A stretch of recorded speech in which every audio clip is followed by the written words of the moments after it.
Now it's going to be time to do these rear shocks. When you do them, you want to do them as a pair, and it's also great practice to go ahead and get yourself in alignment afterward. Now what we're going to do is we're going to safely raise and support the vehicle so that the weight is off the wheel. We're going to remove all 5 of these 21mm lug nuts. Remove your wheel. The wheel off, we have a nice clear view. We've got our 10mm bolt right here. We're going to remove this plastic, and then we'll come right here. Let's get this off of there. Use a 19mm to remove this nut. Grab all that hardware. Now we're going to use a 24mm to remove this bolt. It's going to go straight through. Make sure you're holding onto your shock just in case anything happens. That feels pretty safe.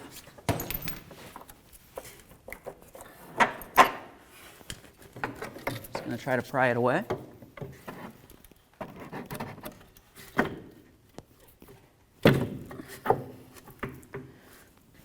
Do the same down along the bottom.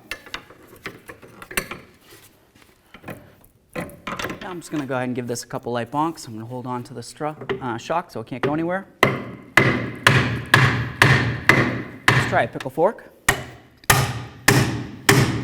Alright, if you needed to, you can try to heat this up. Just go right along the edge where the stud is and where the bushing on the inside of the shock is. Just be careful. Of course, you don't want to heat up anywhere close to the gassed area of the shock. Okay, so what's happening here for us is the outer portion of the shock, right around here, is pulling away due to the rubber separating, but the inner portion that's supposed to go over the stud is still frozen on there. What I'm going to have to do, take off this nut, get the existing portion of the shock off of there, and then we'll work at getting out this metal piece of the bushing. Get that out of there.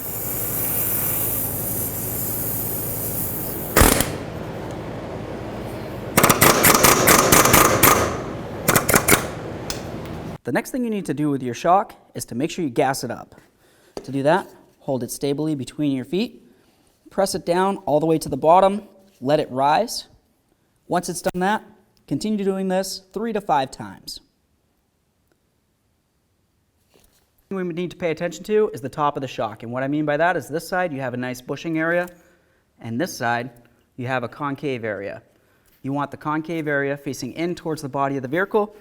You want to have this facing towards the front, so I'm going to give it a little twist. And now I'm going to come in here like this. I'm going to compress this down. Put it up and through. Start it on the stud right here. And then as it comes up, I'm going to go ahead and guide it right into the area that it needs to go on that. So now if you were to pay attention right up here, you can see that it still has the metal coupling on there. I'm just going to spray down the area using a little bit of penetrant, let it sit.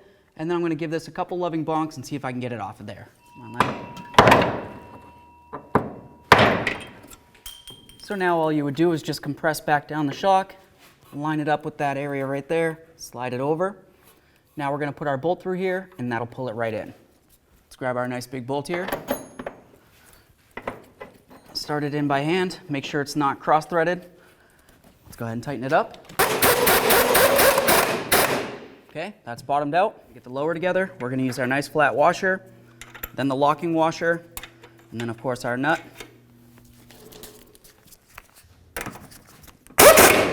Now let's go ahead and torque this bolt to 116 foot-pounds. Torqued. And torque the lower one to 116 foot-pounds as well. Now it's time to put on our little cover. See, you have the hole and then the slot. Right here, you have a hole and then a piton. The piton's going to go through your slot. And line that up. Start our bolt in. Go ahead and snug it up.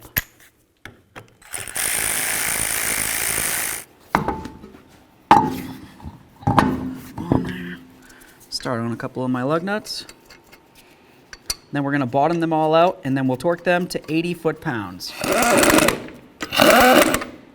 Now with the tire just barely touching the ground, we're going to go ahead and torque these to 80 foot-pounds in a star pattern.